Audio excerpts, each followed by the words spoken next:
They say that birds of the same feather fly together. And yeah, that is true. You don't usually see swans flying together with flamingos.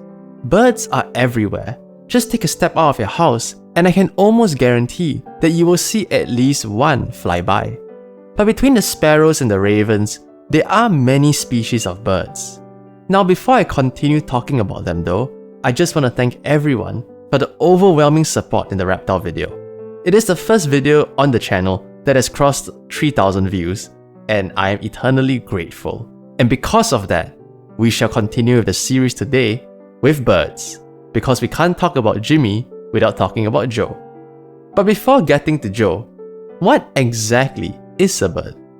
Well, generally speaking, they are warm-blooded, egg-laying vertebrates, distinguished by the possession of wings, feathers, a beak, and typically being able to fly. Though similar to the reptile video, this is a generalization, and there are birds like penguins and ostriches who can't fly. So, with that out of the way, we can finally get back to our first bird on the list, the one, the only, legendary chicken, Joe. So chickens as we know them are actually the domesticated subspecies version of the red jungle fowl, which was originally native to Southeast Asia.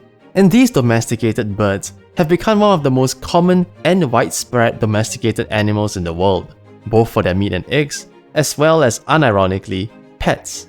Another fun fact is that there are more chickens on Earth than there are any other bird species, and even humans, with estimations at about 26 billion chickens, with healthy hens laying about 200 to 300 eggs a year.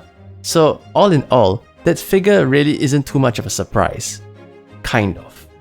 Another fun fact that y'all might not know is that chickens are like Pokemon, with them actually having a shiny rare version, or in this case, a pure black version called the ayam cemani from Indonesia, which is one of the rarest and most unique chickens, having not just black feathers but also black skin, meat, and bones due to a genetic mutation.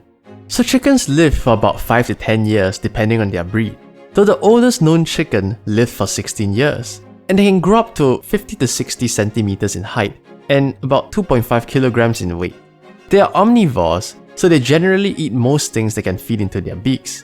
That includes things like seeds, worms, small lizards, and on farms they do get fed cereal, wheat, corn, and more.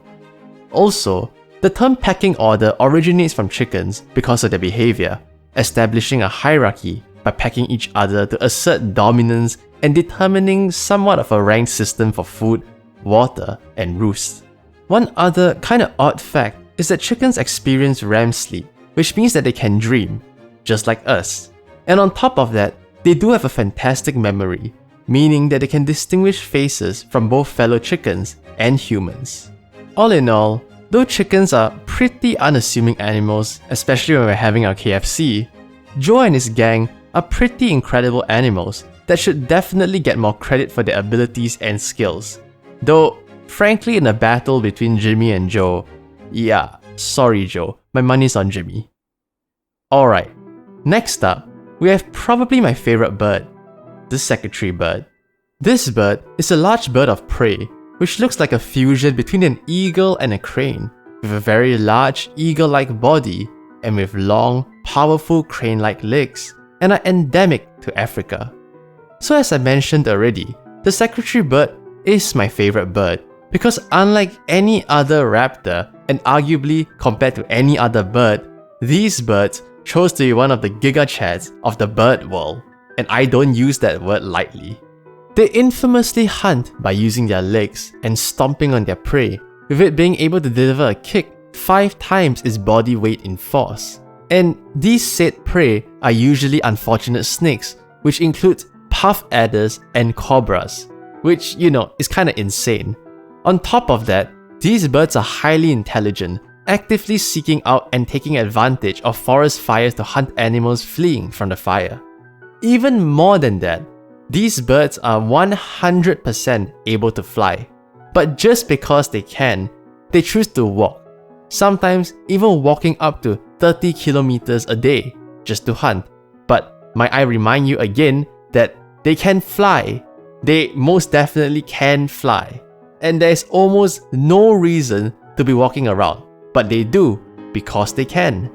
Now, back to the point, secretary birds stand at about 1.3 meters tall and weigh about 4 kilograms, and they live about 10 to 15 years in the wild, though potentially even longer in captivity. In the wild though, they build their nest high up in acacia trees, where they reuse it year after year, adding onto it until it can reach sizes of over 2 meters wide and 1 meter deep. And yet again, the reason it's on top of a tree is because they can fly up onto the top of the tree, but they still choose to walk. So in a nutshell, we have these birds which look like some weird fusion dance thing who stomp on their prey, aka highly venomous snakes, who also bait out prey from literal forest fires and choose to walk more than most of us just because they can, even though they can fly. Yeah, nature's doing what nature does best, spawning in some real weird stuff. Alright, next up, we have another bird of prey, but this time, it, flies. Well, it's the vulture.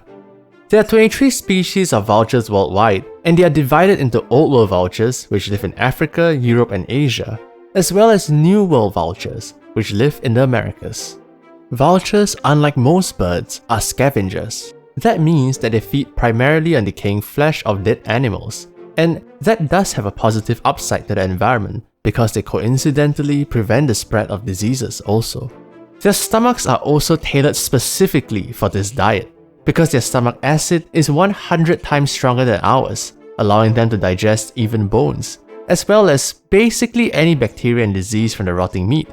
On top of that, basically every vulture species is bald, which looks-wise, we don't talk about that.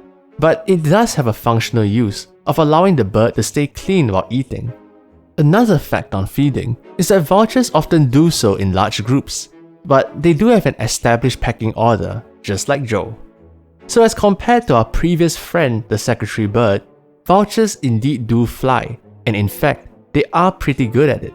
They use rising columns of hot air, also known as thermals, to fly, which allows them to soar for hours at a time with minimal wing flapping.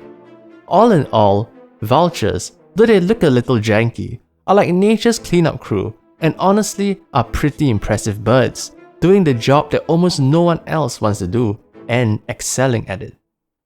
So after all this talk about flying, we of course need to talk about our flightless birds that exist today, namely the penguin. So I'm sure that most of you know that penguins can't fly, but just for the record, there are other birds like emus and ostriches who can't fly too, though arguably, when you talk about flightless birds, I'm pretty sure the penguin is the first that comes to mind. With all that being said, penguins are quite diverse in terms of their species, with the smallest being the little blue penguin, and yes, little is in their name, standing at about 30 centimeters tall and weighing at about 1.5 kilograms, and the largest, also probably the most famous, being the emperor penguin. Yeah, the one that incubates their eggs by balancing them on their feet, that one. That comes in at about 115 centimeters tall, and they weigh between 22 kilograms and 45 kilograms on average. Despite their inability to fly, penguins compensate for it by being extremely apt swimmers, using their wings as flippers to, fly through the water, capable of reaching speeds of up to 22 kilometers per hour, and going as deep as 500 meters in search of food. Speaking of food, their diet mainly consists of fish, squid, and krill, and they tend to swallow their food whole. On another note, their appearance of having a black back and white belly serves as camouflage, being dark when looking from above, blending into the sea, and light when looking from below, blending into the sky. Though this camouflage doesn't really work when it comes to leopard seals, killer whales, and the occasional shark, who are the penguins' natural predators. With all that being said, penguins for what they are worth are honestly just, very cute birds, and I really hope that climate change and overfishing doesn't impact them any more than it really has, cause don't really want to see those wobbly boys go extinct. Moving on to a bird found almost everywhere except where the Antarctica penguins are, the kingfisher. These birds are known for their bright, vibrant feathers and are true to their name with their incredible ability to hunt for fish with astounding precision. With their specialized vision, they can adjust for the refraction of the water, allowing them to strike accurately despite the water's distortion. With all that being said, however, kingfishers don't necessarily only eat fish, with them eating insects, crustaceans, small amphibians, and more, though mainly they do specialize in fish. One fun fact about them is that kingfishers are generally monogamous, with many species forming strong pair bonds, sharing the work of raising their chicks, which leads us to another fun fact: their nests. Kingfishers dig tunnel-like nests in riverbanks or sandy soils which can be up to 1 meter long. In the end, kingfishers are, as their name implies, the king of fishing, and are truly incredible birds. If any of you are lucky enough to catch one in the midst of hunting, it is truly a spectacle to behold. Personally, I've seen it once, and yeah, I must say, it was, pretty cool.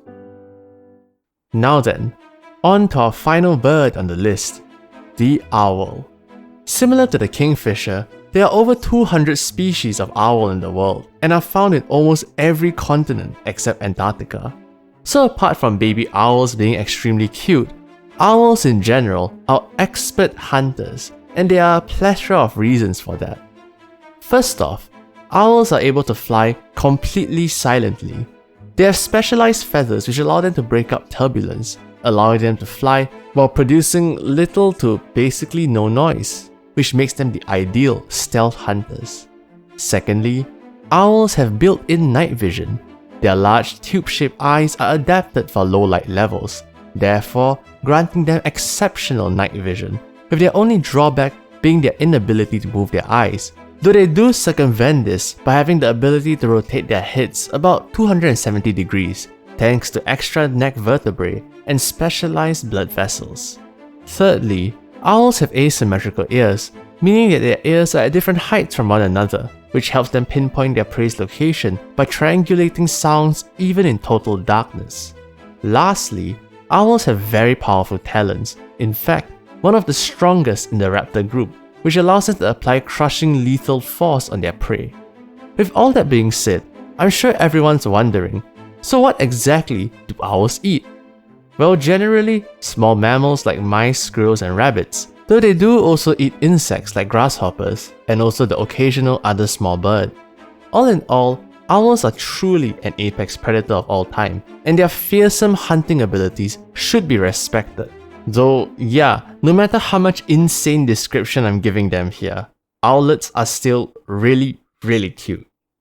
They say that birds are simple creatures of the sky, but they couldn't be further from the truth.